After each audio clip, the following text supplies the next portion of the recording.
Oke, Bapak Dr. Juneman Abraham, SPC, MSI. Beliau merupakan psikolog sosial dan asosiat profesor di Universitas Bina Nusantara atau BINUS dalam bidang psikologi perkotaan, psikologi kebijakan publik, dan psikoinformatika. Beliau juga merupakan Ketua Kompartemen Riset dan Publikasi, Pengurus Pusat Himpunan Psikologi Indonesia, dan beliau juga merupakan Asesor Kompetensi Lembaga Sertifikasi Profesi atau LSP Psikologi Indonesia, khususnya dalam bidang perancangan dan fasilitas pengembangan komunitas. Beliau juga menjadi mitra bestari dari Jurnal Anima Universitas Surabaya, Jurnal Integritas Komisi Pemberantasan Korupsi, Jurnal Aspirasi DPR RI, serta Journal of Social and Political Psychology. Ternyata beliau ini juga melakukan banyak sekali penelitian, ya, dan tentunya memberikan banyak seminar dan workshop. Dan seminar dan workshop itu mencakup di bidang kedirian atau selfhood, diantaranya yaitu tentang kenyataan diri, pengelolaan diri, konstruksi diri, kepalsuan diri, perubahan diri dan perubahan sosial, serta diri eksistensial baik di lembaga pendidikan maupun di lembaga bisnis. Dan beliau juga pernah menjabat sebagai Sekjen Asosiasi Psikologi Asia atau APSIA dan merupakan anggota dari World Association of Personality Psychology. Nah, luar biasa ya kalau kita melihat dari latar belakang pembicara pertama kita. Baiklah, kita sambut saja pembicara pertama kita yaitu Bapak Dr. Juneman Abraham. Ya, selamat siang. Terima kasih Mbak Evni pengantarnya yang luar biasa. Selamat siang teman-teman semua, kaum muda di sini. Kita mau sama-sama belajar ya dan sharing mengenai self-diagnose, gitu ya. Saya akan menggunakan perspektif saya sebagai psikolog sosial ya teman-teman. Dan dalam 45 menit ini saya akan memberikan panorama ya, ragam sudut pandang tentang apa sih self-diagnose itu, gitu ya. Mudah-mudahan ini menjadi sebuah ajang petualangan psikologis teman-teman semua, dan teman-teman bisa mengembangkan lagi apa yang perlu dalam hidup sehari-hari. Panitia, izinkan saya untuk share screen ya.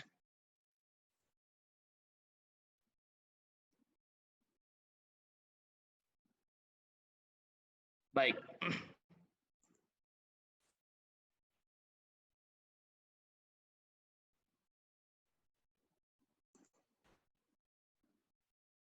Iya, saya akan mulai dengan slide ini, teman-teman. Ini adalah ungkapan dari John Locke ya, mengenai kesehatannya ya.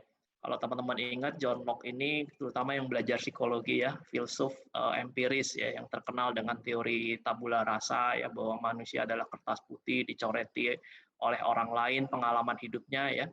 Tapi dia ternyata juga pernah melakukan self diagnose ya terhadap dirinya, bahkan di sini mengalami preokupasi. Nanti saya jelaskan apa itu preokupasi.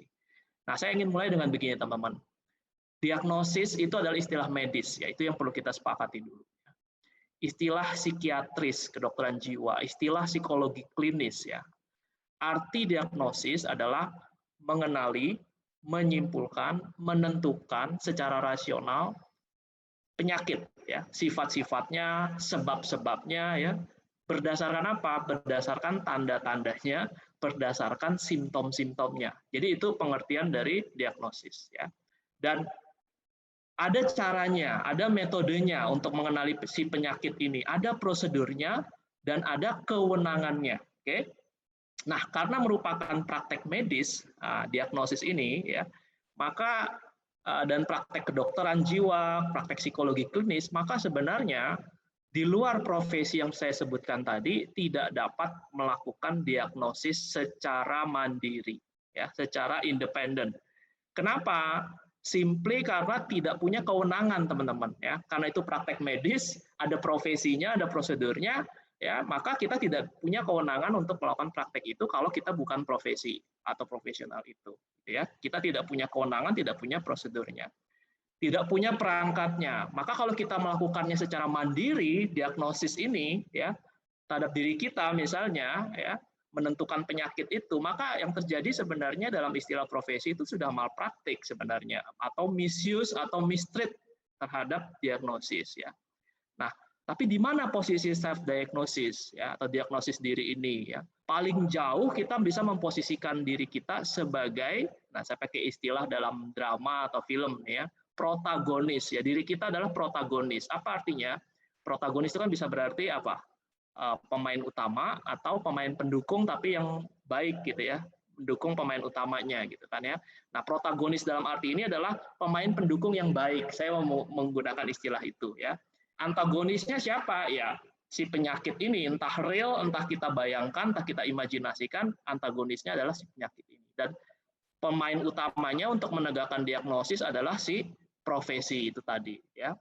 Nah, sebenarnya dari diagnosis itu satu paket, teman-teman. Dengan apa satu paket? Dengan yang namanya prognosis. Jadi setelah penyakit itu ditentukan, sebabnya, penyebabnya, ya deskripsinya seperti apa, kemudian dilakukan biasanya oleh tenaga kesehatan itu prediksi atau peramalan. Perkembangan penyakitnya seperti apa? Akan membaik, apakah akan memburuk, dan seberapa cepat dia membaik atau memburuk. Kemudian paket berikutnya apa? Cure, ya, to cure, curation atau treatment. Nah, masuklah di situ pengobatan dan terapi. Jadi diagnosis itu satu paket, teman-teman. Ada diagnosis, prognosis, dan ada terapi. Nah, dalam hal konteks self-diagnose, ya kan, kita adalah protagonis, gitu ya. Dan seringkali kita kemudian tidak bisa melakukan sendiri, ya, atau bukan seringkali, itu bukan kewenangan kita, gitu ya. Itu adalah kewenangan pemain utama profesi itu tadi, gitu ya. Tapi kita adalah pelengkap, teman-teman. Kita adalah protagonis, ya, bersama-sama bekerja sama, cooperate dengan profesi kesehatan jiwa dalam hal ini ya. Tujuannya apa? Ya, mental health itu sendiri, yaitu kesehatan jiwa itu sendiri ya. Kalau menurut WHO, mental health itu ada beberapa karakteristik, teman-teman. Pertama, kita mampu menyadari potensi diri kita ya. Kemudian yang kedua, kita bisa menanggulangi tekanan hidup yang wajar dalam diri kita ya. Kemudian kita bisa bekerja secara produktif, dan yang terakhir kita bisa berkontribusi terhadap komunitas atau masyarakat ya. Nah, dalam self diagnose ya, biasanya si protagonis ini seperti si John Locke ini nih memiliki preokupasi ya. Preokupasi itu maksudnya punya pikiran yang obsesif, terfokus, terpaku pikirannya terhadap diagnosis kesehatan yang dibikinnya sendiri gitu ya. Bahkan seorang filosof pun tidak bebas dari gejala self diagnose gitu ya. Nah, ini perlu kita ketahui, ini adalah gejala yang cukup universal, oke. Nah, ini salah satu contoh, teman-teman ya, di salah satu website telemedicine. Saya bukan agennya atau sales dari telemedicine yang ada di sini ya, brandnya ya, bukan ya. Tapi ini sebagai salah satu contoh ketika seseorang ingin mengkonfirmasi dirinya mengalami bipolar atau tidak ya. Ini langkah yang bagus dari orang yang bersangkutan karena dia berkonsultasi pada tempat yang berwenang, teman-teman ya. Jadi ini patut ditiru ya. Jadi silakan teman-teman baca dulu sejenak gitu kan ya. Dia berbicara tentang tanda-tandanya tadi ya, berdasarkan simptom-simptomnya gitu ya, sering bicara meletup-letup, kemudian dan lain-lain lah, nanti bisa teman-teman lihat di sini ya. Nah, tapi teman-teman, cerita tentang self diagnose itu tidak stop sampai di sini ya. Sebab kalau sampai di sini, ini sudah selesai nih seminarnya, ya. Ceritanya sudah selesai, seminar kita sudah usai gitu ya. Kita tahu siapa yang berwenang, kita tahu peran kita sebagai protagonis, selesai gitu kan ya. Tapi apa yang perlu kita diskusikan pada siang hari ini gitu ya. Nah, saya ingin mengatakan bahwa self diagnose itu sekarang sudah mengalami yang namanya perluasan makna. Itu menjadi lebih luas dan menjadi lebih baik makna self diagnose itu. Dia bukan lagi istilah klinis, tetapi setelah menjadi sebuah istilah yang beredar di masyarakat ya. Kalau dalam gejala berbahasa ini, kalau teman-teman ingat belajar bahasa Indonesia dulu, namanya gejala ameliorisasi istilah, gitu ya.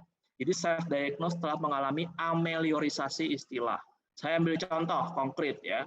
Teman-teman pernah dengar nggak istilah diagnosis finansial? Ya, ketika berbicara soal perencanaan keuangan, menghitung aset, menghitung kewajiban keuangan saya sehat atau tidak, itu diagnosis finansial. Ada lagi diagnosis sosial untuk menentukan sebuah masyarakat itu kualitas hidupnya seperti apa, aspirasi masyarakatnya gimana, siap berubah atau tidak, gitu ya. Masyarakat yang memilih Donald Trump itu sehat atau enggak sih? Nah, itu kan sering ada diskusi seperti itu. Diagnosis sosial. Ada lagi kalau di arsitektur diagnosis bangunan ya, menentukan penyebab dan solusi masalah pada bangunan, gitu ya. Nah, ini contoh-contoh ameliorisasi dari istilah medis menjadi istilah sosial, ya.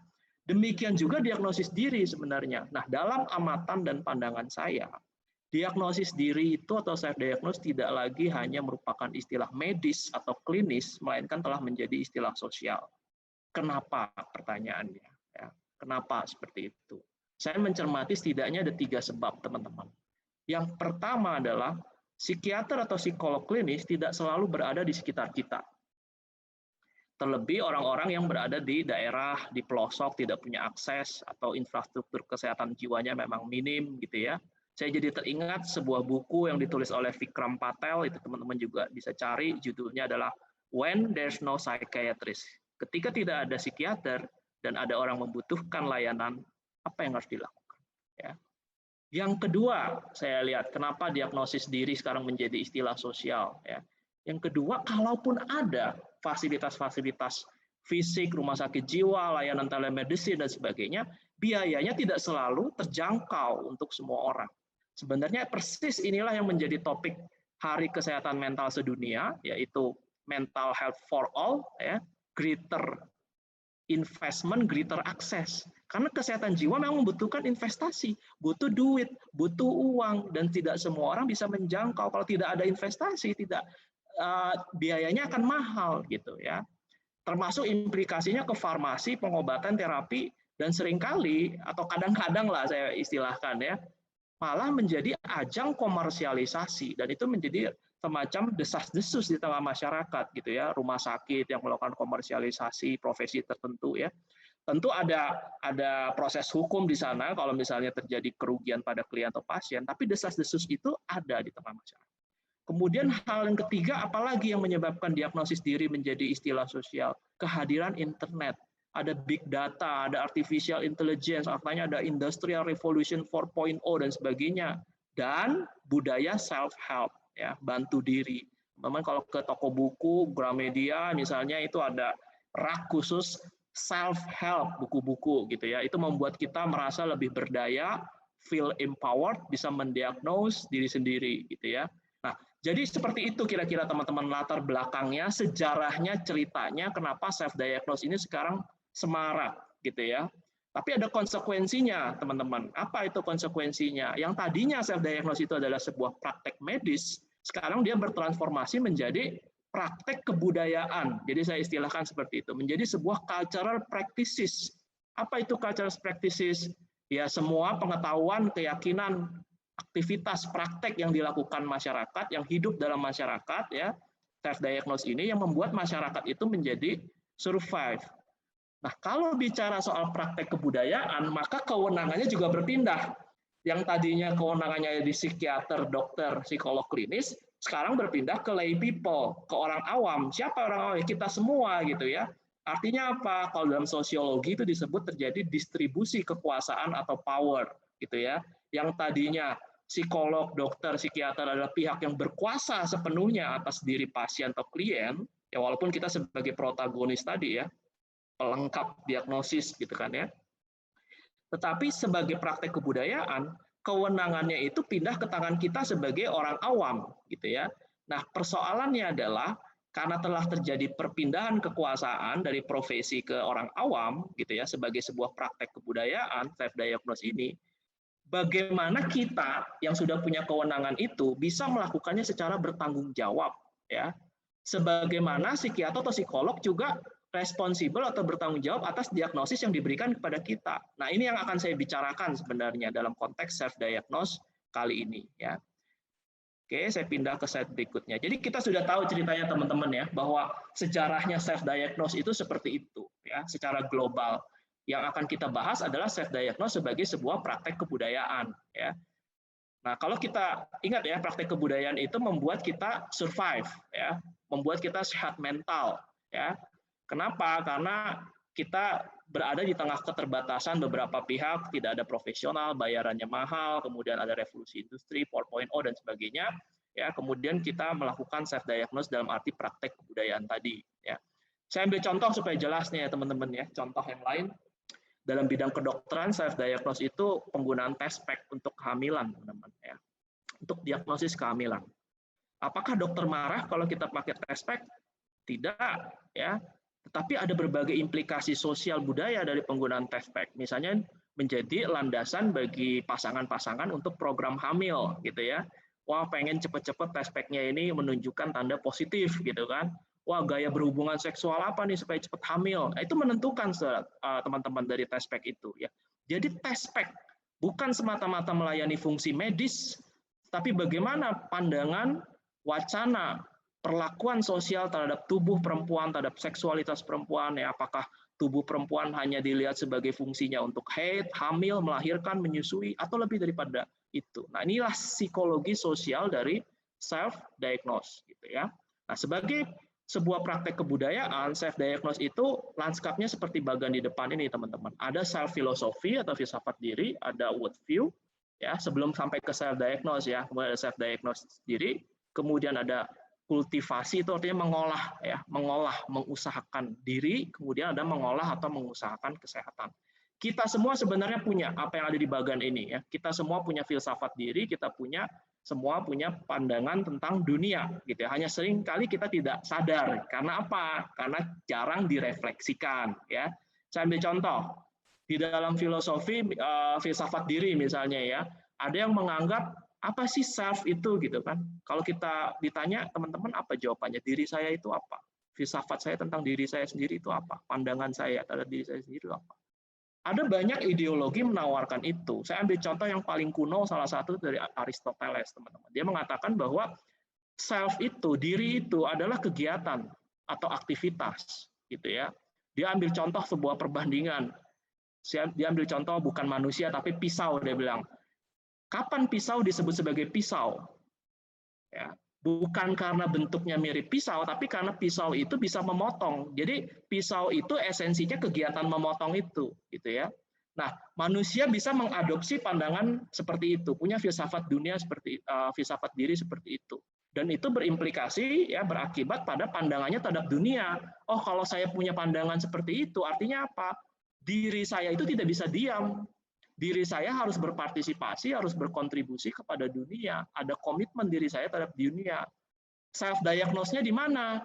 Kemudian ketika saya melakukan permenungan, refleksi, oh iya ya, saya punya filsafat diri begini, tapi kok saya nggak mikirin dunia sekeliling saya ya? Saya tidak punya perasaan terhadap dunia. Melihat mahasiswa demo di jalan tentang Undang-Undang Cipta Kerja, saya kok nggak ada partisipasi apapun, gitu ya. Kemudian saya melihat mahasiswa menjadi relawan COVID-19, kok saya nggak ngapa-ngapain, gitu ya. Nah, ketika melakukan seperti itu, sebenarnya terjadi dinamika dalam diri kita, maka muncullah sebuah pernyataan diagnosis diri. Saya sakit ketika apa? Saya sakit ketika saya tidak mampu berpartisipasi dan berkegiatan di dunia. Ya. Nah, sakitnya ini bisa disadari, bisa tidak. Ya. Dia bisa mewujud ke gejala-gejala fisik, mengarah ke gejala-gejala klinis, tapi banyak orang tidak sadar bahwa itu sangat tergantung pada filosofi dirinya, pada pandangannya terhadap dunia yang jarang direfleksikan itu, kecuali kalau sakit, gitu ya. Self cultivation-nya apa? Ya berarti kalau saya melakukan self diagnose seperti itu, bagaimana semuanya membuat perencanaan supaya diri saya itu berkegiatan, gitu ya. Dan sehat mental itu health cultivation-nya gimana? Sehat mental itu berarti bukan kalau saya cukup pakaian, cukup pangan, cukup papan, tempat tinggal, gembira, nonton Netflix, bisa main game. Bukan itu, gitu kan. Akhirnya kita memandang kesehatan kita, mental kita ketika kita berkegiatan, gitu ya. Nah, pertanyaannya adalah, pernahkah kita saling melakukan diskusi filosofis semacam ini? Karena ini sangat terkait dengan self-diagnosis, ya. Teman-teman yang belajar psikologi, misalnya mengaku dirinya Freudian, nah saya penganut psikoanalisis klasik gitu kan, pasti tahu filsafat dirinya seperti apa. Oh, kalau Freud memandang diri itu ya digerakkan oleh ketidaksadaran, dipengaruhi oleh masa lampau, 0 sampai 5 tahun, golden age. Terus itu digerakkan oleh insting seks, eros dan insting kematian. Ya. Itu akibatnya apa? Pandangan dunianya, worldview-nya, menjadi orang yang pesimistik sebenarnya kalau dalam pandangan Freud ya. Kita adalah makhluk yang mau mengeksploitasi orang lain karena kita punya insting kematian, kemudian kita ingin mengeksploitasi orang lain untuk memenuhi hasrat seksual kita. Ini seksual dalam arti luas ya. Kemudian ya istilahnya orang-orang yang punya pandangan atau filosofi diri ini akan memandang dunia ini kelihatan damai sih, kelihatan beradab sih, tapi sebenarnya ada gejolak. Nah, itu maka disebut sebagai psikodinamika ya. Nah, self diagnosnya apa? Muncullah berbagai macam-macam gangguan kecemasan yang seringkali tidak dapat kita jelaskan gitu ya. Nah, kita menjadi kritis terhadap masa lampau dan kita mencoba untuk menyelesaikan problem-problem di masa lalu yang kita anggap unfinished business. Jadi kalau kita seorang Freudian, punya filosofi diri sebagai seorang Freudian, maka menyelesaikan masalah self-diagnosis ini gimana ya? Selesaikan masalah yang ada di masa lampau. Nah, ini contoh-contoh teman-teman bahwa ini adalah lanskap ya dari self-diagnosis ya. Masih banyak filosofi diri yang lain, ada Buddhisme, ada materialisme, ada hedonisme, dan sebagainya. Teman-teman bisa ramu sendiri dan sebagainya. Tapi yang jelas teman-teman mesti memiliki filosofi diri dan pandangan tentang dunia. Jadi self-diagnosis secara sosial ingin dilihat seperti itu. Nah, ini ada kutipan teman-teman di sebuah website kesehatan jiwa sedunia gitu ya, bahwa keutamaan atau nilai manusia bukan saat dirinya itu nyaman. Tidak ada masalah, semua running well. Tetapi bagaimana kita tetap berdiri dalam tantangan-tantangan dan dalam pertentangan-pertentangan. Maka kalau membaca kalimat ini menurut saya, berbahagialah orang yang melakukan self-diagnose sebagai sebuah praktik kebudayaan ya. Kenapa? Karena minimal orang yang melakukan self-diagnose itu memiliki kegelisahan dalam dirinya. Dia menantang dirinya dari masa lalunya seperti ini, kondisi sekarang seperti ini, ke depan saya mau melakukan apa? Men-treat diri saya. Nah, itu kira-kira makna dari slide ini ya. Kemudian saya masuk ke penyusun ya self-diagnose. Itu yang pertama yang penting teman-teman adalah soul. Ya, atau jiwa ya. Apa sih Pak jiwa itu? Ya, sederhananya pikiran, perasaan, kehendak gitu ya. Itu jiwa, kognitif, afektif, konatif kalau pakai istilah teknis psikologi gitu ya. Tapi teman-teman ternyata soul lebih dari itu. Kalau kita sebagai makhluk beragama, kita mengartikan soul itu sebenarnya roh. Roh itu apa? Roh itu adalah entitas dalam diri kita yang bertemu dengan Tuhan kita kalau kita meninggal dunia, kan begitu ya kalau misalnya dalam agama-agama ya, agama apapun, terutama agama-agama besar ya, Islam, Kristen, Yahudi gitu kan ya, bahwa roh ini akan menjumpai Tuhannya gitu kan ya, Tuhannya manusia gitu, bukan jiwa dan bukan tubuh tapi roh gitu ya. Nah, dalam tulisan-tulisan saya tentang psikologi kematian ini ada hubungannya dengan diagnosis diri sebenarnya. Saya mempertanyakan ya, bertanya pada kita semua, kalau suatu saat kita mati atau meninggal dunia, teman-teman, kita mau dikenal sebagai orang yang bagaimana oleh sekeliling kita, ya, oleh dunia ini, ya. Kita mau lebih penting lagi, bahkan kita mau dijumpai oleh Tuhan kita sebagai orang yang bagaimana, teman-teman, ya. Nah, ini pertanyaan yang penting dalam self-diagnose sebenarnya, gitu kan. Anda kan tidak akan menjawab, ya saya mau mati dengan diagnosis saya bipolar gitu. Taruhlah benar ya teman-teman, taruhlah benar self diagnose teman-teman bahwa teman-teman mengalami bipolar misalnya gitu ya. Tapi kan kita tidak ingin dikenal hanya sebagai itu, tapi bipolar yang plus apa, bagaimana gitu ya. Maka inilah yang kemudian dilakukan oleh berbagai orang yang menderita penyakit atau gangguan kejiwaan gitu ya. Kemudian menjadi berbagi, ya kan, memaknai sakit itu sebagai ajang untuk berbagi. Wah, saya kena kanker ya, nggak pernah saya duga misalnya gitu ya. Self diagnose saya ternyata benar gitu kan.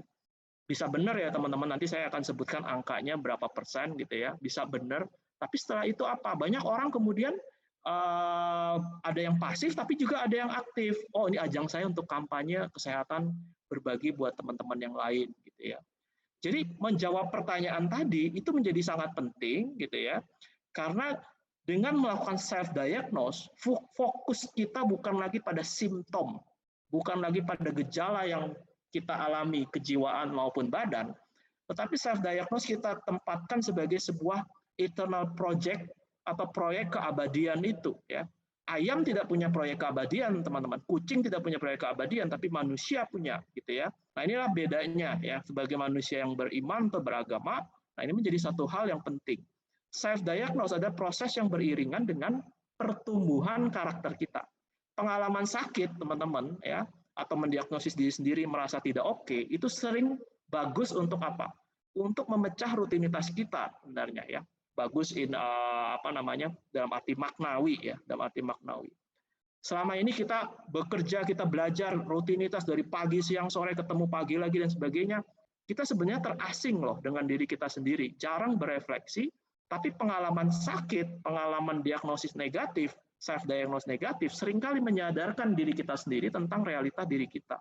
Sakit dimaknai sebagai gerbang, ya teman-teman, untuk masuk ke dalam realitas kehidupan itu sendiri. Ya. Ada yang menganggap sakit itu penyuci dosa, ya, diagnosis negatif diri sendiri itu penyuci dosa. Penyempurna hidup, ya, kesempatan untuk berfilsafat, berani bersikap, berani menata kehidupan yang tadinya tercerai-berai atau berantakan.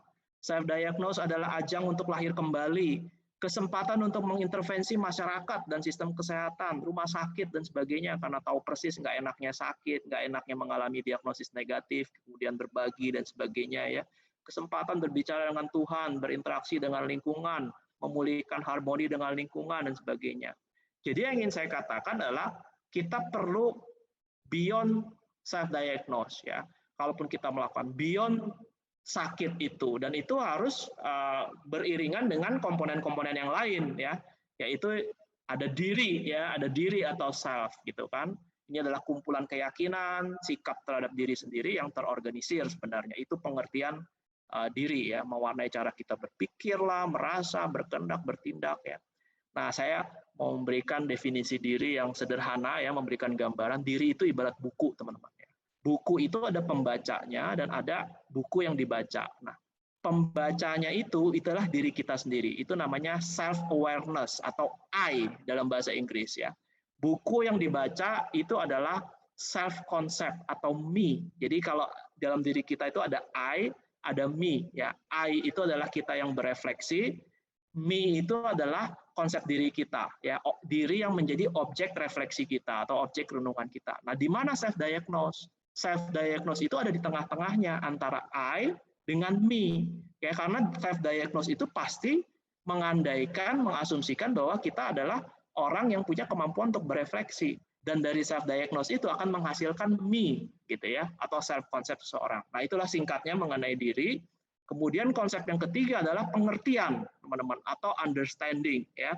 Tadi saya cerita banyak tentang self filosofi, world view ya, itu bagian dari understanding ya, atau pengertian atau pemahaman ya. Kita perlu sadar nih teman-teman ya. Kita selalu berbicara self talk dengan diri kita sendiri setiap hari ya, termasuk saat ini. Ya kan? Dan kita adalah pengajar kebenaran kepada diri kita sendiri hari demi hari ya. Dan sebagai pengajar terhadap diri kita sendiri, kita mengumpulkan berbagai gagasan dari mana-mana, dari self filosofi, dari worldview, dari apa kata psikolog, dari apa kata dokter, psikolog klinis, psikolog sosial dan sebagainya ya. Dan tantangan yang penting di sini adalah menemukan bahasa yang jelas ya, atau clear language gitu ya. Jadi teman-teman kalau nanti merasa, wah badan saya kok rasanya nggak enak gitu ya, kok saya cemas, jantung saya seperti mau copot, itu masih bahasa yang dirty language ya, belum clean, belum clear gitu ya. Nah ini penting teman-teman soal bahasa ini ya. Bahasa sangat penting dalam diagnosis ya, baik diagnosis yang dilakukan oleh psikolog atau psikiater maupun self diagnose ya. Itu untuk pentingnya kita berbahasa ya, merefleksikan apa yang kita alami ya. Kalau misalnya ada yang mengatakan wah kepala saya seperti terasa terbentur batu bata gitu kan ya, batu bata yang gimana, terbentur yang gimana, nah itu perlu ada namanya clear ya, clear language ya. Nah, kenapa bahasa ini penting ya? Nah, ini kalau menggunakan perspektif sosial ya, teman-teman mungkin akan sedikit geleng-geleng kepala kalau saya mengatakan bahwa ada loh gangguan-gangguan jiwa itu yang tidak objektif. Tidak objektif. Apa Pak contohnya gitu kan? Teman-teman pasti sering dengar cerita mengenai bahwa diagnosis LGBT itu sudah dicabut dari DSM ya kan pada tahun 90-an ya. DSM itu kitab psikiatri ya, kitab diagnosis gangguan jiwa gitu kan ya. Saya tidak bilang itu harus bagaimana gitu ya, tapi itu faktanya misalnya ya. Kalau LGBT sebelum itu dianggap sebagai gangguan atau sakit, apa artinya? Kalau sakit berarti harus diobati, berarti harus diterapi, harus diintervensi, harus ditindak, ya kan? Tapi kalau tidak, ya nggak perlu. Nah, ini contoh pentingnya bahasa clear language dalam menentukan diagnosis, gitu ya. Dan kita perlu menyadari gangguan jiwa tidak senantiasa objektif, ya. Nah, dari sudut ini, teman-teman, ya kita perlu punya pengetahuan, punya bahasa ya yang baik, gitu ya, dalam melakukan self diagnose. Kalau enggak, ya jangan melakukan self diagnose ya.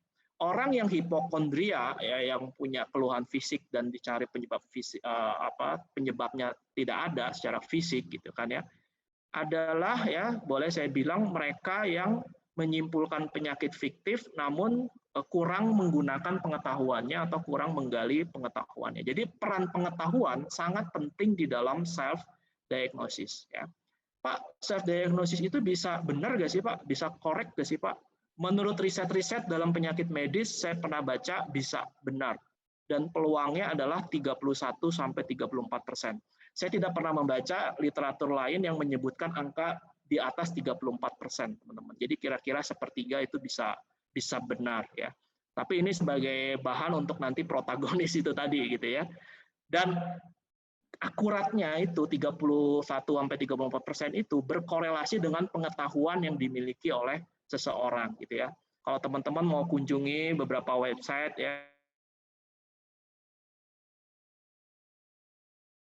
.com yaitu salah satu webmd.com di Sambung, itu salah satu website untuk melihat diagnosis ya. Tapi sekali lagi ini sebagai praktek kebudayaan, dan kalau sebagai praktek medis teman-teman hanya sebagai protagonis ya, sebagai pemain utama pendukung ya.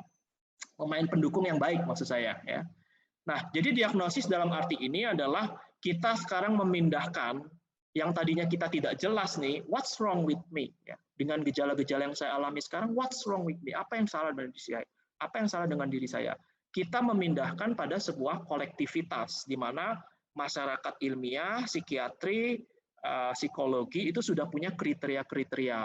Kalau Anda memenuhi 10 dari 12, ini Anda gangguan paranoid dan sebagainya gitu ya. Jadi dalam hal ini menurut saya fase self-diagnose ini dapat dipandang sebagai sebuah upaya untuk apa? Relaxing ourselves sebenarnya, karena kita jadi punya penjelasan gitu ya. Kalau kita tidak punya penjelasan sama sekali, selalu bertanya-tanya what's wrong with me, itu juga tidak bagus buat kesehatan mental kita. Ini adalah fase untuk menenangkan diri supaya apa? Supaya lebih produktif ya. Nah, saya lanjutkan ke slide berikutnya.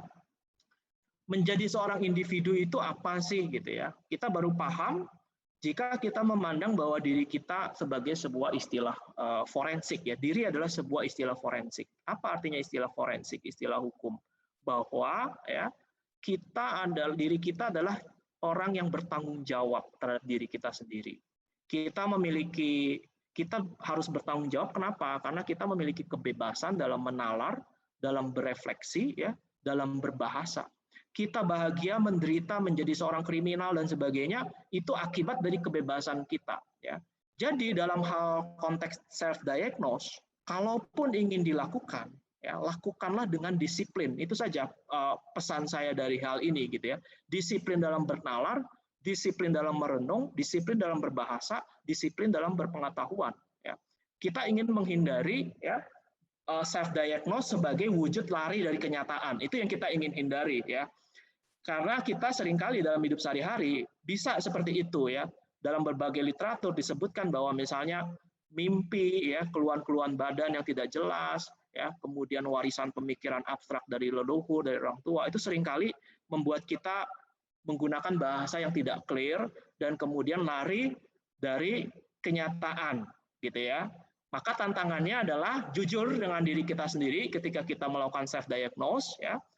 Dan kita butuh bersahabat dengan orang lain dalam melakukan self diagnose. Saya sangat menekankan ini, partnership, bersahabat dengan orang lain ya. Kita mengenali tempat-tempat, waktu-waktu, ya, masa lalu kita, masa sekarang kita, dan rencana kita ke depan, ya, diskusi dengan partner dan sebagainya, ya, untuk membantu self diagnose itu, ya. Oke. Saya melanjut ke konsep diagnosis diri, gitu ya. Nah, jadi teman-teman, self diagnose itu bukan hanya mengumpulkan simptom, ya. Bukan hanya mengumpulkan ingatan tentang masa lalu, bukan hanya mengumpulkan tentang kesadaran saat-saat sekarang ini, melainkan bagaimana menggunakan informasi-informasi itu supaya kita bertanggung jawab terhadap diagnosis diri kita, ya. Ya, proyek keabadian itu tadi, ya, self diagnose konteksnya seperti itu, gitu ya. Nah, masalah dari self diagnose itu yang di sebelah kanan itu, ya. Kita kadang-kadang teman-teman itu merasa punya ownership terhadap badan kita merasa punya hak-hak kehidupan, eksklusif atau kesehatan, pekerjaan dan sebagainya. Tapi kadang-kadang kita terlalu terikat, ya, dengan badan kita, terikat dengan perasaan kita memiliki hak atas kehidupan, gitu ya. Ini secara filosofis penyebabnya seperti itu, masalah self diagnose itu, ya, keterikatan itu, gitu ya. Padahal, ya, kita juga tidak pasti, ya, kapan sesuatu yang kita diagnosis itu, misalnya kita mendiagnosis diri kita mengalami gangguan paranoid, ya, kapan itu benar-benar akan menghancurkan kita. Kita juga tidak tahu persis, teman-teman. Kita mengalami yang namanya uncertainty atau ketidakpastian. Nah, di tengah ketidakpastian itu yang dilakukan adalah yang di tengah-tengah ini, ya. Kita menyabotase diri kita sendiri, ya, seringkali, ya. Mengkorupsi, saya pakai istilah mengkorupsi diri kita sendiri. Dengan cara bagaimana? Dengan memilih shortcut sebenarnya, ya. Dengan cara sengaja memilih tidak berpengetahuan, dengan enteng-enteng saja mengambil informasi dari internet, dari mana, gitu ya, untuk dikenakan pada diri kita. Sebenarnya itu kurang bertanggung jawab di tengah-tengah situasi ketidakpastian. Itu yang namanya diagnosis pura-pura, saya istilahkan, gitu ya. Apa itu diagnosis pura-pura? Diagnosis yang sepenuhnya bergantung pada penalaran orang lain, ya. Kemudian mengedepankan passion daripada reason, ya. Passion itu apa sih? Sederhananya gairah emosional, ya. Saya ambil contoh, ya. Passion itu teman-teman itu paling sering ditemukan di media massa, ya. Media massa paling sering menanamkan kita passion, ya. Lewat film Joker misalnya, gitu ya.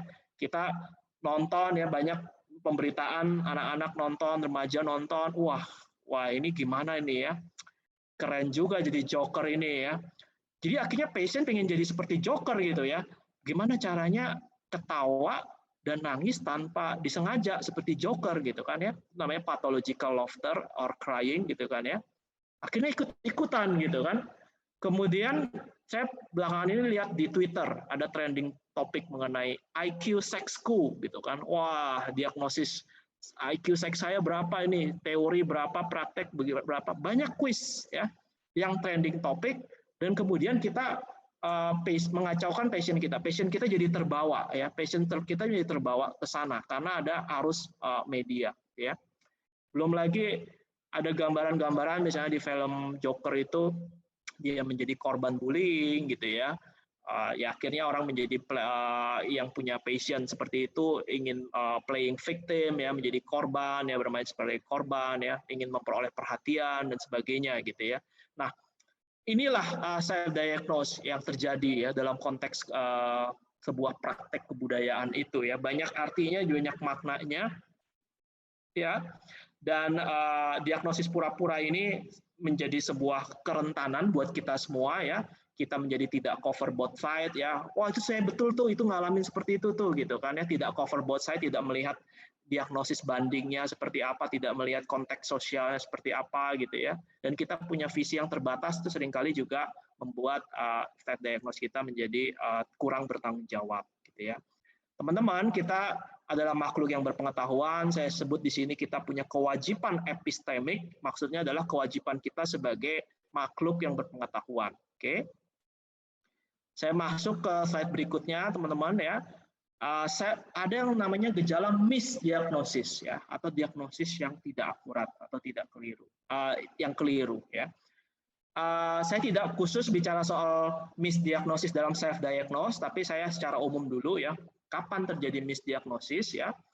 Pertama itu saya amati karena ada sistem birokrasi dan spesialisasi. Ya. Birokrasi itu maksudnya ya kita sering dengar lah ya kabar-kabar desas-desus yang terjadi di rumah sakit, lempar-lemparan dokter, kemudian ada motif ekonomi rumah sakit, lempar-lemparan psikolog dan sebagainya gitu ya. Kemudian kita belakangan dengar di musim pandemi ini katanya ada rumah sakit meng-COVID-kan pasien karena supaya dapat kucuran dana dari pemerintah dan sebagainya. Saya tidak bilang itu terjadi secara faktual karena saya tidak melakukan investigasi, teman-teman. Tapi birokrasi di lapangan, sistem rumah sakit, sistem kesehatan mental, puskesmas harus ketemu si anu dulu baru bisa didiagnosis dan sebagainya. Itu membuat sebagian masyarakat jengah sehingga memilih self-diagnose sebagai sebuah alternatif. Itu konteks dari birokrasi. Kemudian spesialisasi, teman-teman. Sekarang kita mengarah ke spesialisasi, ya. Psikolog apa? Psikolog klinis apa? Klinis anak apa? Anak autis apa dan sebagainya gitu kan ya. Terus ya mengarah ke spesialisasi, ya. Akibatnya apa? Sebenarnya kerentanan dari spesialisasi itu adalah orang yang punya pemahaman profesi, yang punya pemahaman yang komprehensif itu menjadi semakin langka, ya. Yang punya pandangan yang utuh terhadap spektrum gangguan jiwa itu menjadi semakin langka. Inilah tantangan profesi yang semakin spesialistik, ya, dan ini menyebabkan misdiagnosis ya di lapangan. Oke. Yang kedua, misdiagnosis itu terjadi ketika rasa sakit yang kita alami, pain yang kita alami itu merusak bahasa kita ya. Ini dalam bahasa sehari-hari kita sebut rasa sakit yang dilebay-lebaykan ya, yang dilebih-lebihkan gitu ya. Kita terlalu terpaku pada simptom gitu ya, dan kita nggak ngelihat ya, di sini saya sebut interpretasi terhadap patient history ya. Kita nggak ngelihat sejarah hidup kita. Mungkin nggak sih kalau saya dengan gaya hidup, diet, makan ya seperti yang saya alami selama ini, saya menderita kanker, itu mungkin nggak sih gitu ya, secara historis gitu kan, historical. Mungkin nggak sih saya mengalami bipolar kalau gaya hidup saya selama ini dominasinya mungkin nggak sih gitu ya. Jadi jangan fokus pada present time, tapi Anda harus melihat secara analytical ya, perlu sebuah scientific mind gitu ya. Secara historis itu probability-nya itu sebesar apa saya mengalami. Nah, itu salah satu pertimbangan dalam melakukan self diagnose. Teman-teman yang belajar metode penelitian di bangku perguruan tinggi itu mendapat sebuah keuntungan, khususnya yang belajar penelitian eksperimen, karena di situ bicara soal bagaimana mengisolasi sebab akibat dengan lebih pasti. Ya, ini benar-benar sebab bukan sih ya, benar nggak sih penolakan sosial benar-benar menyebabkan runtuhnya harga diri gitu ya. Benar nggak sih penyebabnya itu social rejection atau ada faktor lain, ada confounding variable gitu kan. Nah, ini yang saya sebut sebagai misdiagnosis terjadi ketika dataset dan mindset belum berjumpa. Kalau misalnya kita punya data dan kita punya mindset ilmiah gitu ya, dan kita belajar metode-metode penyimpulan sebab akibat, maka self diagnose kita akan lebih bertanggung jawab. Oke, kita melangkah ke slide berikutnya. Sekarang dengan adanya macam-macam revolusi industri 4.0 ya, big data, artificial intelligence dan sebagainya diungkapkan oleh pejabat kampus ya, oleh presiden dan sebagainya. Apa artinya ini bagi perkembangan self diagnose? Itu yang akan saya bahas ya. Ternyata teman-teman dengan suburnya dunia maya dengan segala keasikannya ini ya, ini menjadi ajang untuk bereksperimentasi diri ya. Kita punya self menjadi lebih semarak, lebih berkembang. Saya ingat Tinder saja itu punya 37 gender identity, teman-teman. 37. Dulu saya pernah baca 18 gender identity. Kita di psikologi belajar Sandra Bem itu kenalnya yang maskulin, feminin, androgini gitu kan, sama tak tergolongkan, not indifferentiated. Tapi kalau misalnya di ini ada 37 teman-teman ya. Oke. Nah, ada transgender female, ada transseksual male, ada agender, gender queer dan sebagainya. Nah, inilah eksperimentasi sebenarnya, eksperimentasi diri dan merupakan kita semakin lahir chat room ya, untuk berbagi pandangan-pandangan yang tidak konvensional ya. orang-orang yang punya orientasi seksual yang kurang normatif, kemudian menemukan ajang di sini untuk berbagi, untuk berkomunikasi dan sebagainya, gitu ya. Kemudian ada lagi membuka identitas, gitu ya, melalui usaha-usaha untuk self-diagnose. Nah, yang menarik adalah yang baris kedua tentang konstruksi identitas ini. Berbeda dengan teori labeling di zaman revolusi industri 4.0 ini, ya, justru orang ingin dilabel, ya. Jadi ada semacam selebrasi, ada semacam glorifikasi terhadap labeling. Oh, saya ngalamin ini, saya ngalamin itu, gitu ya. Ada diskusi teknis tentang istilah-istilah psikiatri dan psikologi di forum-forum online. Cari aja misalnya kalau tentang gangguan makan itu yang terkenal ProAna namanya, ya, ProAna. Teman-teman bisa menemukan itu beberapa website di mana komunitasnya melakukan self diagnosis dan melakukan diskusi intensif di sana, gitu ya. Jadi teman-teman, kita perlu punya perspektif sosial di sini, bukan kita mau mengamini bahwa melakukan labeling itu baik, harus dirayakan dan sebagainya, bukan itu, tapi kita apalagi sebagai pelajar psikologi perlu punya wawasan, saya kira ya, bahwa perspektif revolusi industri dan perspektif hak-hak asasi manusia itu telah memberikan peluang orang untuk membela haknya untuk dilabel, ya. Jadi itu semakin menjadi hak seseorang, gitu ya. Kemudian bahkan menjadi industri di sini, ya, ada aksesorisnya, ada topinya, ada pakaiannya dan sebagainya, gitu ya. Mereka memang independen dari profesi kesehatan tapi tetap menggunakan DSM itu, Diagnostic and Statistical Manual for Mental Disorder, gitu ya. Nah, ini memang rentan, ya, namun seduktif itu artinya menggoda, ya, menggairahkan, menggoda, excited, ya, orang terbuka untuk diserang. Lu bukan autis sebenarnya, lu bukan schizophrenic sebenarnya, tapi ini, gitu. Jadi kita membuka diri kita lewat forum-forum online itu untuk terbuka untuk diserang, ya. Sekaligus kita memberikan argumen-argumen kita, enggak, saya benar schizophrenic karena begini. Nah, terjadilah interaksi sosial semacam itu, gitu ya. Nah, jadi teman-teman, ada diagnosis formal, ini lebih menyerupai praktek medis yang saya ceritakan di awal, ya, praktek klinis, praktek psikiatris, sedangkan yang informal itu adalah praktek kebudayaan, diagnosis sebagai praktek kebudayaan. Ini kadang-kadang menjadi sebuah ajang untuk fun, untuk lucu-lucuan, untuk relaxing, ya, saya sebut sebagai sebuah playfulness di sini, gitu ya.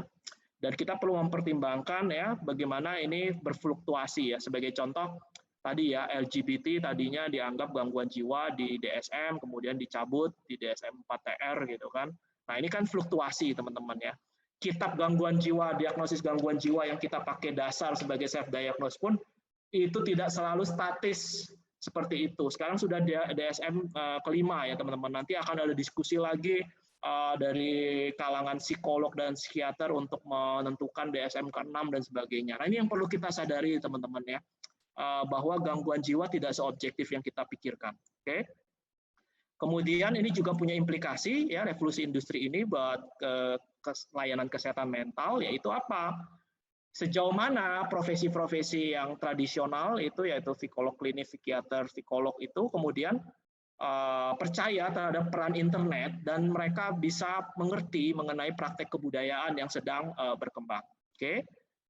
Nah, saya masuk ke 2 slide terakhir, ya. Jadi solusinya apa? Solusinya adalah menurut saya, mari kita pahami diri kita sebagai a person in context. Kita selalu hidup dalam konteks sosial kita. Seringkali konteks sosial kita tidak kita pilih, teman-teman, ya. Mana yang bisa bilang saya mau milih lahir di keluarga Brad Pitt, ya, sama Angelina Jolie, ya. Saya mau yang seperti itu. Saya mau yang tampangnya harus rupawan orang tua saya mau yang kelas sosialnya begini, nggak bisa. Kita hidup dalam konteks sosial, gitu ya. Dan semua keberhasilan maupun kegagalan kita, baik diagnosis positif maupun diagnosis negatif, itu selalu terikat pada konteks sosial. Seringkali di masyarakat bilang, di balik keberhasilan seseorang pasti ada orang lain. Ungkapan counterpartnya adalah di balik kegagalan dan di balik musibah dan di balik diagnosis negatif yang dialami oleh kita, pasti ada orang lain di dalamnya. Nah, artinya apa? Itu akan membuat kita lebih tenang, lebih rileks, bahwa kita tidak perlu self-blaming berlebihan terhadap diri kita, karena selalu ada konteks sosial yang berperan pada kehidupan kita. Yang kemudian yang kedua adalah tingkatkan komunikasi diagnosis, ya, bagi tubuh dan jiwa kita. Kita perlu partner, untuk berdiskusi filosofis tentang diri kita, untuk memiliki pandangan dunia bersama ya, yang didiskusikan, dinegosiasikan dalam diskusi diri kita ya, untuk mendiskusikan diagnosis diri kita dan sebagainya. Kemudian ingat dan laksanakan keunggulan manusia sebagai makhluk yang adaptif ya. Seringkali orang-orang yang melakukan self diagnose, salah satu problem utamanya itu adalah menduga bahwa gejala yang dialami tidak akan lepas dari diri dia selamanya. Saya selamanya akan panikan, saya selamanya akan begini, saya selamanya akan begitu. Lupa dengan hakikat manusia yang adaptif, lupa dengan hakikat manusia yang menyempurnakan diri sendiri. Kalau teman-teman lihat misalnya, kalau ini fisik aja teman ya, kalau jari kulit kita tergores, dia kan bisa memulihkan diri sendiri teman-teman ya, bisa memulihkan diri sendiri. Itu fisik ya. Tubuh kita itu cerdas teman-teman ya. Jadi kita dalam filsafat manusia itu disebutnya kemampuan auto-perfeksi ya, menyempurnakan diri kita sendiri, auto-perfecting ya. Tubuh kita punya kemampuan itu, jiwa kita punya kemampuan itu gitu ya. Jadi jangan terlalu fokus pada simptomnya sekali lagi ya. Yang berikutnya adalah singkirkan dahulu semua horizon sosioekonomis dan lingkungan. Ini sama dengan yang pertama, person in context gitu ya. Bahwa semua gangguan yang kita alami, kan ada beberapa gangguan jiwa itu kan juga terikat dengan kelas sosial ekonomi ya, kalau teman-teman baca beberapa literatur gitu ya. Jadi self diagnose yang kita alami dan yang kita lakukan dan tidak pernah terlepas dari konteks sosial ekonomi di mana kita hidup. Terakhir, solusinya adalah hal-hal apapun yang terjadi, hal-hal apapun boleh terjadi dalam sejarah hidup kita. Kita tidak bisa menghalangi hal-hal apapun terjadi dalam hidup kita, tapi tidak semua kita integrasikan menjadi identitas kita, menjadi narasi atau cerita diri kita. Artinya apa? Jangan menjadikan narasi saya sebagai orang yang sakit, ya, orang yang sakit-sakitan, gitu ya. Tapi kalaupun memang saya sakit atau tidak oke, lalu apa? Beyond itu apa ya? Beyond self diagnose-nya itu apa? Beyond simptomnya itu apa? Itu yang perlu dipikirkan ya. Sebagai sebuah kesimpulan ya, self diagnose adalah bagi saya sebagai psikolog sosial sekali lagi ya. Saya tidak bicara dalam arti klinis di sini. Self diagnose adalah sebuah kemampuan atau kapabilitas manusia untuk mengenal dirinya. Kita boleh tidak oke ya, namun kita tetap meaningful, menjadi bermakna, dan kita tetap resourceful ya, kita punya sumber daya. Oke, kita perlu berkorespondensi, ini istilah surat-suratan ya, maksudnya berdiskusi, berdialog dengan orang lain untuk melampaui ya, transendensi itu artinya melampaui diagnosis diri kita, bukan berfokus pada simptom. Yang terakhir, teknologi yang dibawa oleh revolusi industri 4.0, internet, sebagainya ya, maupun orang lain merupakan bidan ya untuk kita melahirkan self diagnosis yang otentik. Saya kira itu penjelasan dari saya tentang self diagnosis. Terima kasih. Oke, terima kasih Pak Jun. Pak Jun ini nickname-nya ya. Iya, iya betul. Kita sudah mendengarkan tadi rekan-rekan peserta semua penjelasan yang luar biasa. Nah, selanjutnya kita akan masuk ke sesi tanya jawab. Nah, di sini kita punya waktu kurang lebih 20 menit ya untuk tanya jawab tentang apa yang sudah dijelaskan tadi. Nah, di sini di kolom chat Q&A sudah masuk beberapa pertanyaan Pak Jun, kayaknya pada antusias nih, ingin tahu lebih banyak. Oke, kalau gitu saya baca, iya saya bacakan ya pertanyaannya. Ini pertanyaan pertama yang masuk dari Talmai Merari dari Universitas Kristen Maranatha. Pertanyaannya seperti ini. Saya ingin bertanya, bagaimana pendapat dari Bapak mengenai banyaknya public figure yang dengan bangga memberikan self-diagnose pada dirinya, bahwa dia bipolar dan lain-lain, kemudian menyebarluaskan self-diagnosis tersebut dengan dalih untuk memotivasi para pemilik bipolar yang lain. Nah, mungkin boleh dijawab dulu, Pak. Iya, baik. Terima kasih pada Talmai Merari ya. Wah, namanya unik sekali nih Mbak Evni, Talmai Merari.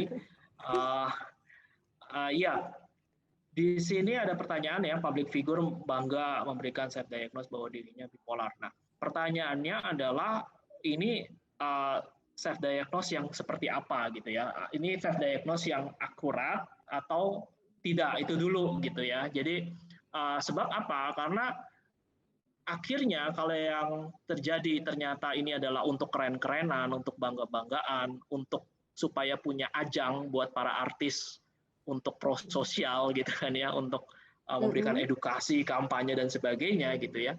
Itu akhirnya adalah kepalsuan sebenarnya gitu ya. Terjadi adalah counterfeiting sebenarnya kalau dalam bahasa Inggris gitu ya, counterfeiting. Dan sebenarnya kalau dia tidak benar-benar mengalami gejala itu dan ketika dia memberikan kampanye, edukasi dan sebagainya, orang yang dilayani pasti mengerti. Pasti bisa merasakan ini pengalaman yang otentik dari artis yang bersangkutan atau ini adalah karangan, ini adalah sebuah konstruksi gitu ya. Jadi menurut saya sih saya tidak menyarankan kita sebenarnya bisa melakukan seperti ini juga ya, bukan hanya para artis, tapi kita semua bisa melakukan ini juga. Saya tidak teman-teman gitu ya. Jadi walaupun self diagnose adalah sebuah praktek kebudayaan, kita mau menggunakannya itu secara lebih akurat, secara lebih tepat gitu. Itu jawaban saya. Oke, terima kasih Pak Jun. Jadi jangan-jangan gitu ya, jangan-jangan melakukan hal ini karena ini ya untuk bikin konten kali Pak Jun. Sekarang kan lagi tren kayak gitu, bikin konten target akhirnya adalah pansos ya. Ya, mungkin karena kita di era digital banyak yang seperti itu. Dan mungkin kalau seandainya ini ya Pak, kalau seandainya tadi diagnosa yang memang sudah public figure itu dapatkan dari seseorang ahli, kemudian dia menyampaikan kepada orang lain, itu mesti nggak apa-apa ya Pak ya, kalau seperti itu. Iya, saya kira itu tadi yang saya sampaikan ya, itu memang ajang maknawi ya, jadi pemaknaan terhadap pengalaman sakit ya memang salah satunya itu seperti itu. Bahkan itu cenderung positif sebenarnya gitu ya, memberikan literasi kepada masyarakat gitu ya, dan karena dia benar-benar tahu dan mengalami bukan sebuah counterfeiting ya, bukan sebuah kepalsuan, maka edukasinya akan lebih berbobot, dinamika yang dia ceritakan pasti akan lebih kaya, itu pasti nggak bisa dibohongin gitu. Oke, sip, terima kasih. Kita lanjut ya Pak, masih ada pertanyaan yang lain nih. Ini saya ambil dulu dari Parastri Yuliantini. Dia bertanya seperti ini, saya ingin bertanya Pak, bagaimana caranya agar kita tidak hanya terfokus pada simptom yang kita tahu. Misalnya A mengetahui dirinya sangat cemas, sehingga dia selalu mengatakan dirinya adalah orang yang cemas. Namun seperti yang Bapak katakan tadi, orang kadang-kadang terlalu terfokus pada hal tersebut. Lalu bagaimana caranya supaya kita tidak terfokus nih, gitu kurang lebih. Iya. Ya ini frequently asked ya, jadi sering ditanyakan nih sebenarnya. Tadi beberapa sudah saya sampaikan. Intinya hanya sebenarnya dua sih ya. Sebenarnya dua. Yang pertama adalah kita justru perlu ada sebuah perjuangan mencari makna itu sendiri ya terhadap apa yang kita alami. Itu secara filosofinya ya. Secara filosofisnya seperti itu gitu ya. Jadi apa yang saya alami ini kira-kira bisa berkontribusi apa gitu ya. Terus tadi soul itu tadi bagaimana nanti ketika saya benar-benar misalnya taruhlah benar diagnosis itu kemudian ada existing dan akurat gitu ya. Kemudian kalau saya benar-benar akan meninggal karena itu gitu kan ya. Saya mau dikenal sebagai orang yang gimana. Kalau kita tahu bahwa waktu kita tinggal malam ini gitu kan, kita kan pasti nggak akan sibuk ngurusin simptom kita mau ngobatin gimana dan sebagainya kan, kita pasti akan ngunjungin relasi kita cari apa yang bisa kita lakukan dan sebagainya kan, kira-kira seperti itu gitu ya. Itu dari sisi filosofinya. Terus yang kedua itu sederhana sebenarnya, yaitu ya lakukan aktivitas seperti biasa gitu ya. Jadi lakukan semua aktivitas yang masih bisa dilakukan gitu ya.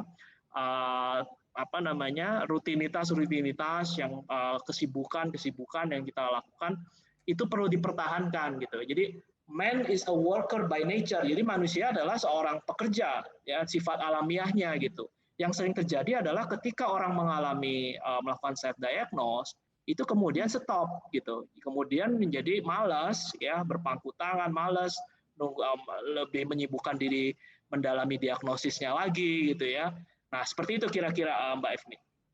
Oke, ya berarti intinya adalah kita lebih baik menyibukkan diri ya dengan kegiatan yang lebih melakukan produktif aktivitas ya. seperti biasa saja, sambil terus-menerus melakukan refleksi supaya kita nggak tenggelam, terasing karena rutinitas yang kita lakukan itu. Tapi rutinitas itu asik sebenarnya karena ketika kita lakukan, kita merasa ada satisfaction kan, oh saya produktif nih. Ini kan gejala orang yang sehat jiwa kan seperti tadi ya.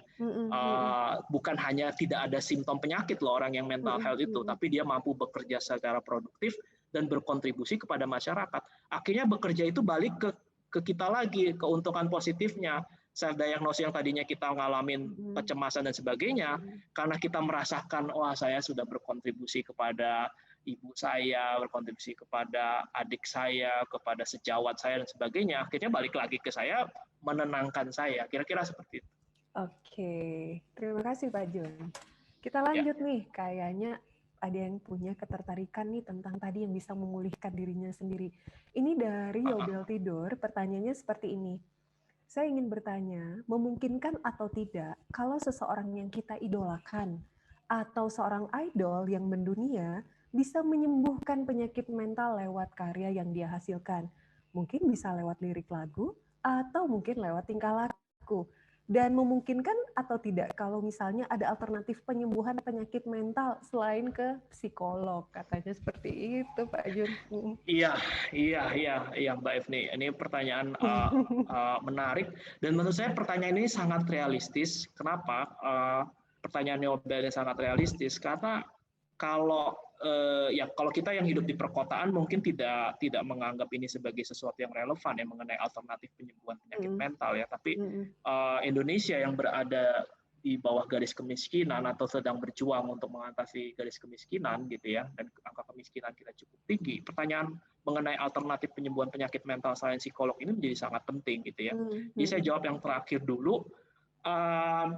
Ini bukan kompetensi saya terus terang, tapi saya mengetahui bahwa teman-teman di bidang kesehatan mental itu sedang memperjuangkan yang disebut sebagai complementary medicine ya. Jadi silahkan Yobel bisa mencari mungkin di Google Scholar Yobel, jangan cari di Google biasa google.com, tapi carinya di scholar.google.com, masukkan kata kunci complementary medicine for mental health gitu. Saya kira di situ nanti Yobel akan menjumpai beberapa fakta empiris, beberapa fakta research mengenai perkembangan sejauh ini mengenai hal itu ya. Tapi saya senang Yobel punya kesadaran mengenai hal itu ya. Oke, kemudian tadi apakah seseorang kita idolakan dunia bisa menyembuhkan penyakit mental lewat karya yang ia hasilkan ya. Tentu saja ini kewenangan psikolog sebenarnya lebih tepat untuk menjawab, tapi saya mungkin menjawab secara umum ya, secara general ya, tergantung penyakit mentalnya itu berada taraf severity atau taraf keparahan yang mana ya. Saya kira kita mengenal yang namanya sosial terapi gitu ya, kita mengenal yang namanya terapi melalui aktivitas-aktivitas gitu ya. Nah ini salah satu hal yang bisa dilakukan. Tapi biasanya untuk cure ya, kalau tadi kan ada diagnosis, prognosis dan curation atau treatment, itu biasanya menggunakan multiple treatment ya. Jadi menggunakan kalau misalnya memang sudah menyentuh saraf ya misalnya ya, berarti harus ada farmasi di sana gitu ya, menyentuh neurotransmitter dan sebagainya gitu ya. Nah kemudian nanti ditunjang oleh sarana-sarana sosial terapi seperti itu. Itu yang sejauh saya ketahui mengenai itu. Jadi sekali lagi tergantung pada tingkat severity-nya, dan kemudian biasanya aktivitas itu tidak sendirian di dalam meng-cure orang yang memang mengalami penyakit mental.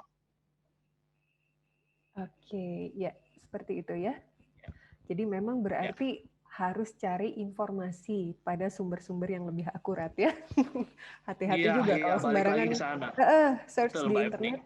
Takutnya cara-caranya malah makin membuat kita mental breakdown kayaknya Pak Jun ya. Oke. Iya, betul. Kita lanjut ke pertanyaan berikutnya ini. Ini cukup menarik nih dari Sasvia Ayu Puzianti. Pertanyaannya seperti ini. Bagaimana cara kita untuk menerapkan clear language yang baik? Karena dalam keseharian, seringkali kita kesulitan untuk mengungkapkan apa yang kita rasakan pada saat kita merasa tertekan dan down. Jadi bagaimana cara untuk mengatasinya? Iya, dalam sepanjang paparan saya tadi, saya selalu menekankan bahwa kalau kita dalam berbagai upaya untuk mengatasi self-diagnose, khususnya self-diagnose yang negatif ya, itu kita sebaiknya tidak sendirian sih. Itu pesan saya sih. Jadi Selain kita punya teman paman Google ya, Om Google gitu kan, atau website tadi yang saya sebut webmd.com gitu kan ya, kita perlu memiliki partner sih menurut saya gitu ya, bukan pacar ya, partner gitu ya, siapapun partnernya gitu ya. Dan kenapa? Karena nanti dia akan bantu kita untuk mengclearkan bahasa kita sebenarnya gitu ya, khususnya partner yang memang concern dan bisa memahami betapa pentingnya bahasa yang lugas ya. Ini kan dalam bahasa Indonesia kita sebut clear language ini. Clean language atau clear language ini bahasa yang lugas gitu ya. Dia akan, oh saya begini nih, saya begitu. Nah, nanti dia akan bilang, oh maksudnya begini gitu kan. Apakah benar istilah yang saya pakai ini begini, betul nggak gitu kan ya. Nah itu contoh bahwa kita perlu ada partner sebagai cermin ya, partner sebagai pembersih gitu kan ya, kalau ini istilahnya pembersih gitu kan. Itu yang pertama. Terus yang kedua, itu akan lebih baik kalau dalam dunia bisnis atau industri organisasi itu sering disebut coaching ya. Jadi baik juga kalau kita punya coach atau biasanya kan ada coach rohani, ada coach spiritual atau apa begitu ya, coach psikologi dan sebagainya. Itu baik sekali kalau punya itu, karena nanti dia akan membantu kita gitu ya. Selain tentu saja Anda bisa membaca buku-buku tentang clean language ini ya. Siapa namanya? Safia bisa cari nama terapinya itu ego state therapy ya. Jadi konsep clean language itu sangat tandas di dalam ego state therapy. Saya bukan salesnya ego state therapy ya. Ini saya disclaimer dulu. Tapi itu salah satu bagian dari konsep ego state therapy. Saya kira itu yang bisa saya sampaikan. Untuk lebih teknis dan sebagainya perlu membaca. Iya, oke. Ya, mudah-mudahan terjawab ya, Saskia Ayu. Nah, kita akan lanjut ke pertanyaan berikutnya dari Vindi Yonatan. Ya. Saya ingin bertanya, apa tanggapan yang tepat apabila kita ditanya mengenai diagnosa oleh seseorang yang telah memiliki dugaan diagnosa diri yang dia dapati dari psikolog melalui konsultasi online? Padahal di sisi lain, seperti yang telah Pak Jun jelaskan tadi, narasi diri tersebut kadang-kadang cenderung dilebih-lebihkan. Begitu, Pak? Iya. Terima kasih, Vindi ya. Sebenarnya saya ada skeptisisme ya terhadap pernyataan, maksudnya agak meragukan pernyataan bahwa ada psikolog yang memberikan diagnosis melalui konsultasi online khususnya secara cepat, mungkin maksudnya begitu ya. Kalau misalnya, karena begini, posisi konsultasi online itu kan saya jarang mendengar bahwa dilakukan diagnosis begitu saja atau seketika itu saja oleh profesional gitu ya, tidak melakukan misalnya testing yang perlu ya, melakukan baterai tes yang perlu. Saya jarang sih mendengar ada layanan telemedicine yang profesionalnya berani dengan cepat. Biasanya kan kunjungi psikiater di lokasi Anda, di tempat Anda. Jadi semacam jembatan saja atau bridging saja di situ gitu ya. Jadi ada referral sebenarnya atau rujukan untuk kita pergi. Nah, kalau terjadi memang betul seperti yang dikatakan Vindi gitu ya, ya mungkin perlu dipahami dulu gitu kan. Anda mengalami proses apa ya di dalam ketika psikolog atau psikiater itu melakukan penyimpulan, proses apa yang sudah Anda lalui ya. Itu perlu dijelaskan dulu gitu ya. Proses tersebut rasional enggak? Nah, ini kan kembali lagi ke penalaran ya, kembali lagi ke reasoning gitu. Cukup rasional enggak untuk sampai pada kesimpulan diagnosis tersebut begitu ya. Jadi itu dulu yang saya kira yang dipertanyakan gitu ya. Karena yang namanya self diagnose ya, kan ini pertanyaannya agak panjang nih, memiliki dugaan diagnosis diri yang didapat dari psikolog. Karena setahu saya diagnosis diri ya diagnosis diri, self diagnose gitu ya. Kalau diagnosis yang didapat dari psikolog yang namanya professional diagnosis gitu ya. Jadi ini ada satu kalimat yang diagnosis diri yang didapat dari psikolog. Saya menangkapnya, Vindi, mudah-mudahan saya tidak salah. Maksud Vindi adalah setelah dia punya diagnosis atau dugaan, kemudian dia konsultasikan pada psikolog lewat layanan telemedicine, terus dia dapat feedback diagnosisnya itu gitu ya. Nah sekali lagi jawaban saya adalah itu tadi, Coba tanyakan dulu saja. Jadi kita seperti bidan itu tadi, yang tadi di slide terakhir kan saya sampaikan, Vindi sekarang menjadi bidannya gitu, supaya si teman Vindi ini memperoleh diagnosis yang otentik gitu kan. Nah, bagaimana cara menjadi bidannya ya? Dengan bertanya ya, ini namanya Socratic dialogue kalau dalam filsafat ya. Jadi memberikan pertanyaan-pertanyaan yang perlu gitu ya, dengan clear language dan sebagainya itu, supaya dia memiliki insight, oh iya ya, nggak masuk akal sih kalau prosesnya secepat itu kemudian menghasilkan diagnosis dan sebagainya. Saya kira itu dulu yang perlu di-tackle. Oke ya. Selanjutnya ada pertanyaan lagi nih dari Alvin Putra Rianto. Katanya seperti ini. Pak, mau bertanya, self-diagnosis yang benar itu seperti apa ya? Wah, penasaran kayaknya, pengen tahu nih. Karena berdasarkan pandangan saya terhadap apa yang Bapak sampaikan, sepertinya tidak semua self-diagnosis yang dilakukan oleh individu itu benar di mata orang lain. Dan saya pikir, setiap wilayah atau tempat di mana kita tinggal pastinya akan memiliki kebiasaan dan perilaku yang dipandang normal. Dan itu tentunya berbeda-beda. Jika diri kita sendiri tidak menyukai mengenai kebiasaan itu, kira-kira seperti apa?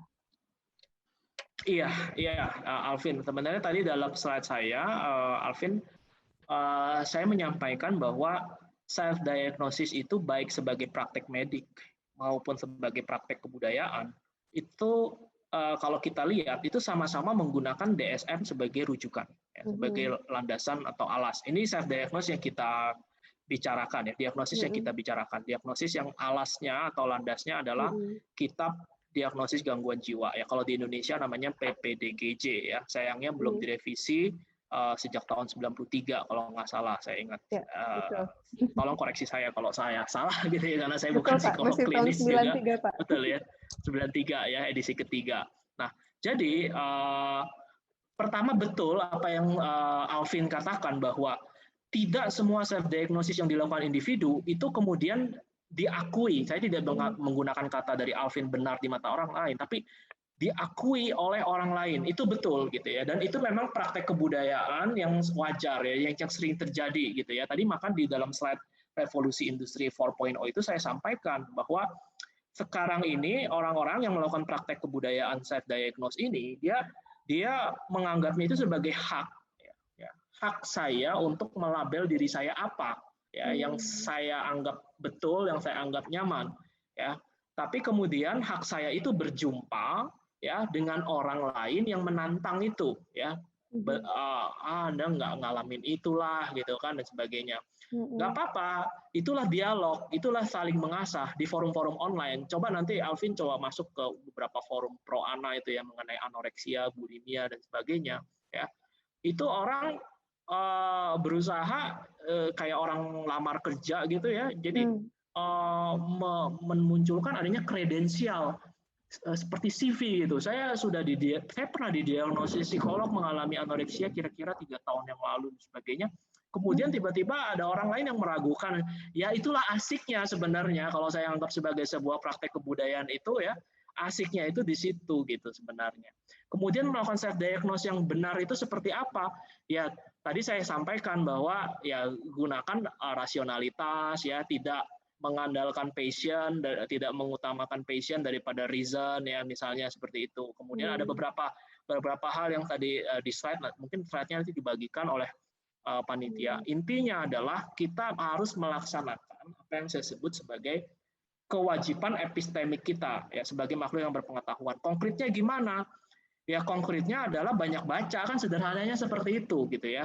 Kalau kita tidak banyak baca gitu kan, kita juga nanti terjebak ke dalam sebuah diagnosis. Mestinya kita gangguan kepribadian ambang, tapi kita bilang diagnosis kita depresi, misalnya seperti itu gitu ya. Nah, itu kan hanya bisa diketahui melalui pembacaan ya, melalui literasi. Di samping betul apa yang saya senang Alvin memperhatikan bahwa ada yang namanya tempat, wilayah gitu ya, memiliki kebiasaan dan perilaku yang dianggap normal. Nah, ini yang seringkali ya dalam melakukan diagnosis, bukan self diagnosis, profesional itu luput ya. Saya pernah mendengar ada profesional katakanlah psikolog gitu kan memberikan tes gambar orang, ternyata orangnya tidak nggambar kepala gitu kan. Kemudian dengan cukup pedenya ada psikolog yang mengatakan ini ada gangguan tertentu dan sebagainya. Padahal setelah dilakukan inquiry, ditanyakan lebih lanjut, memang di kebudayaannya tidak boleh gambar kepala gitu di dalam tes gambar itu. Nah, ini salah satu contoh ya bahwa sensitivitas budaya ya dalam menentukan apa yang wajar kita alami dan tidak itu menjadi penting. Tapi kesadaran kultural itu menjadi penting. Itu poin dari pertanyaan Alvin. Oke, jadi memang segala sesuatu tidak bisa lepas dari aspek kultural ya, Pak Jun ya? Ya, betul. Nah, ini ada pertanyaan berikutnya nih. Ini kayaknya tertarik dengan apa yang Pak Jun jelaskan tadi, katanya ini dari Josephine Fania. Pertanyaannya adalah, kenapa seseorang bisa menganggap dirinya adalah pemeran utama dari dunia ini? Atau dunia itu berpusat kepada dirinya sendiri karena dia mendiagnosis dirinya sendiri. Nah, kalau ini seperti apa nih, Pak Jun? Iya, ini balik lagi ke kultur tadi yang Mbak Erni sampaikan ya. Ini sebenarnya balik lagi ke kebudayaan. Kita dengan ada kehadiran internet, revolusi industri dan sebagainya, mau nggak mau kita mengakui kenyataan bahwa kita sedang berada dalam kultur yang narsisistik. Itu satu hal yang perlu kita pahami gitu ya.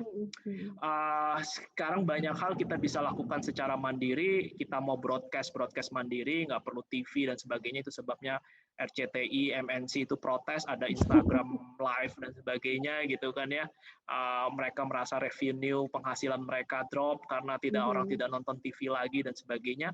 Kita bisa siaran sendiri, kita bisa bikin pendidikan sendiri, kita bisa menampilkan diri kita apa adanya gitu ya.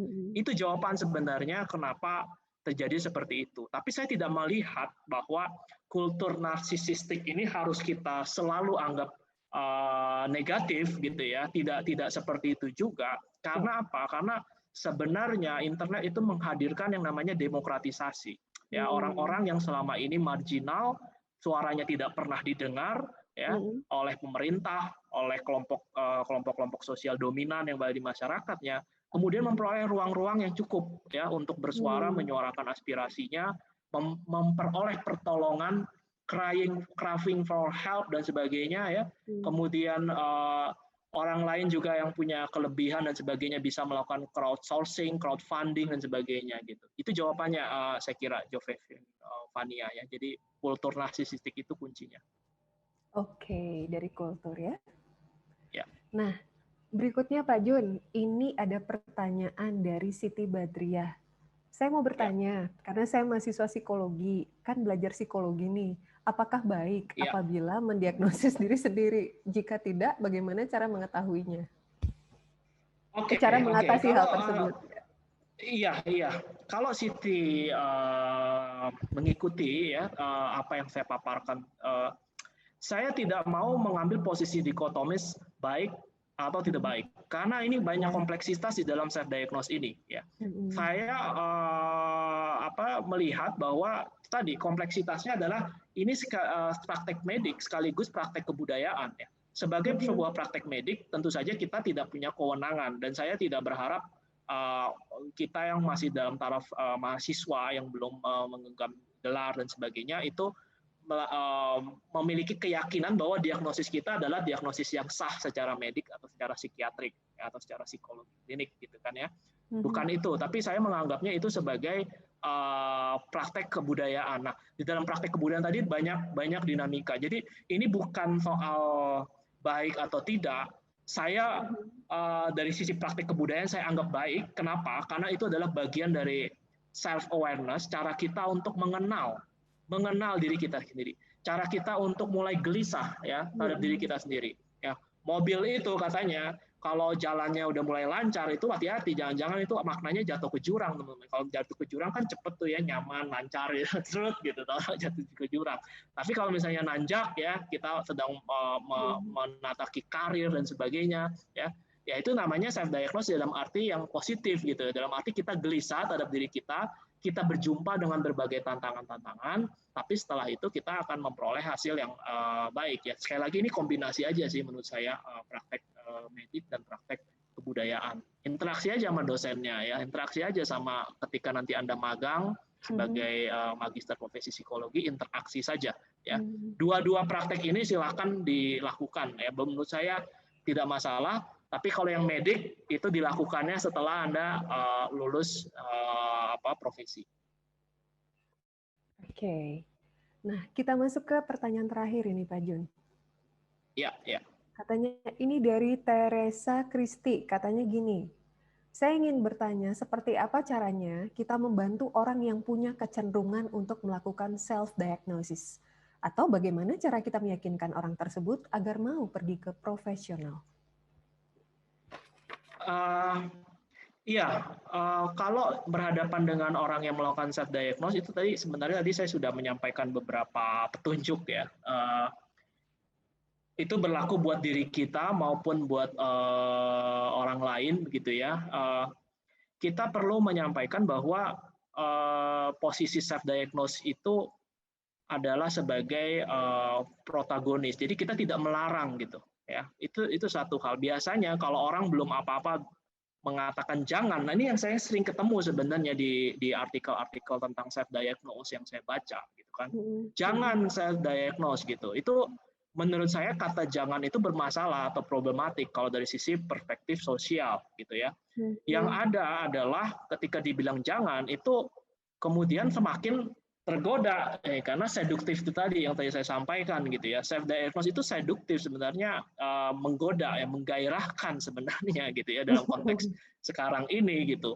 Itu keren gitu loh. Itu budayanya seperti itu gitu ya. Nah, maka kita perlu memberikan keyakinan-keyakinan, menyampaikan bahwa ya ini perlu dilengkapi dengan pengetahuan-pengetahuan.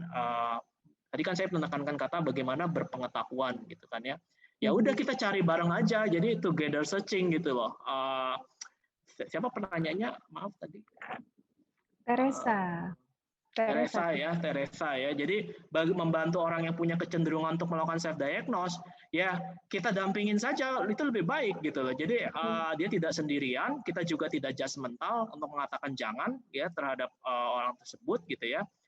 Kemudian bagaimana cara kita meyakinkan? Nah, ini bagus ya, meyakinkan orang untuk pergi ke profesional ya. Kita perlu tekankan adverse effect-nya ya, bahayanya atau dangerous-nya.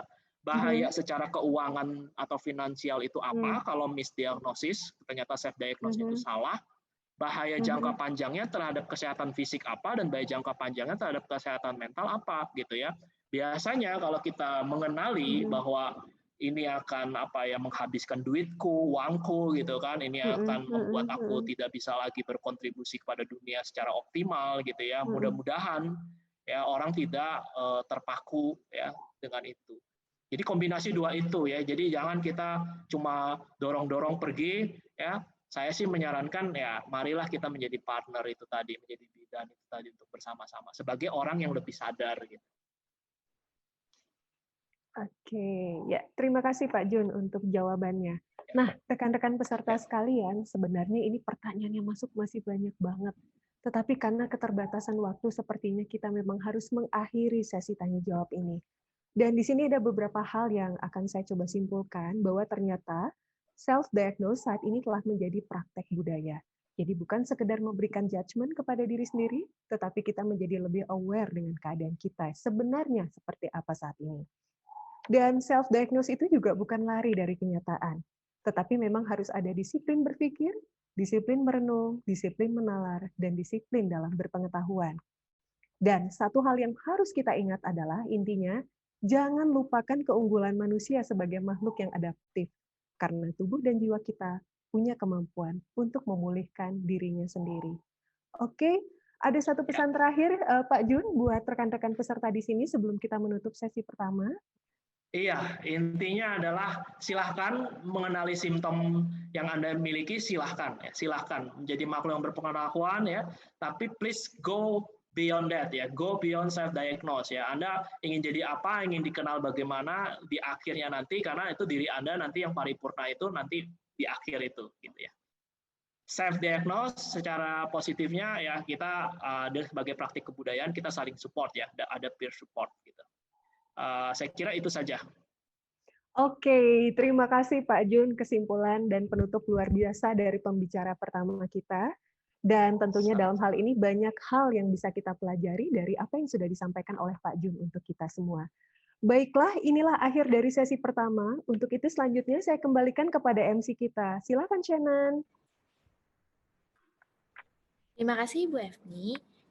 Kami mau mengucapkan terima kasih banyak kepada Pak Juneman dan Bu Efni untuk seminar sesi 1 yang berjudul Self-Diagnose ini. Sebelum melanjutkan ke acara selanjutnya, kami ingin menyampaikan bentuk penghargaan kami dan rasa terima kasih terlebih dahulu kepada Pak Juneman atas kesediaannya menjadi narasumber.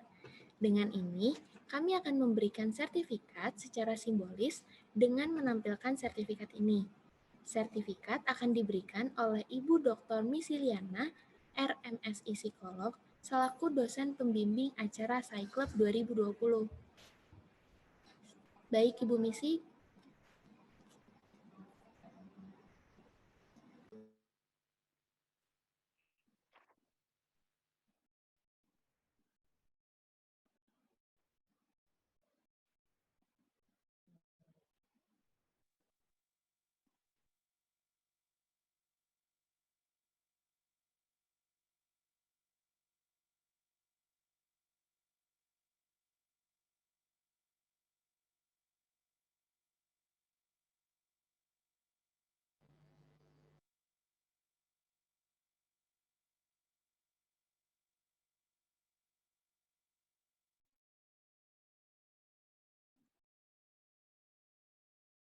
Terima kasih Bu Misty.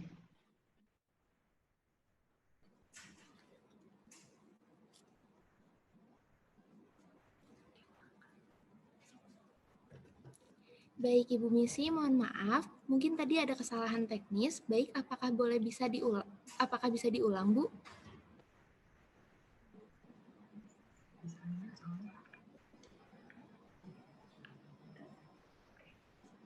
Pak Jerman, maaf ya, kesalahan teknis. Oke, Ya. Saya sebagai pembimbing dari acara ini mengucapkan banyak terima kasih atas kesediaan Bapak untuk menjadi narasumber. Materinya sangat menarik ya Pak, dan memberikan banyak ilmu buat semua yang hadir di sini.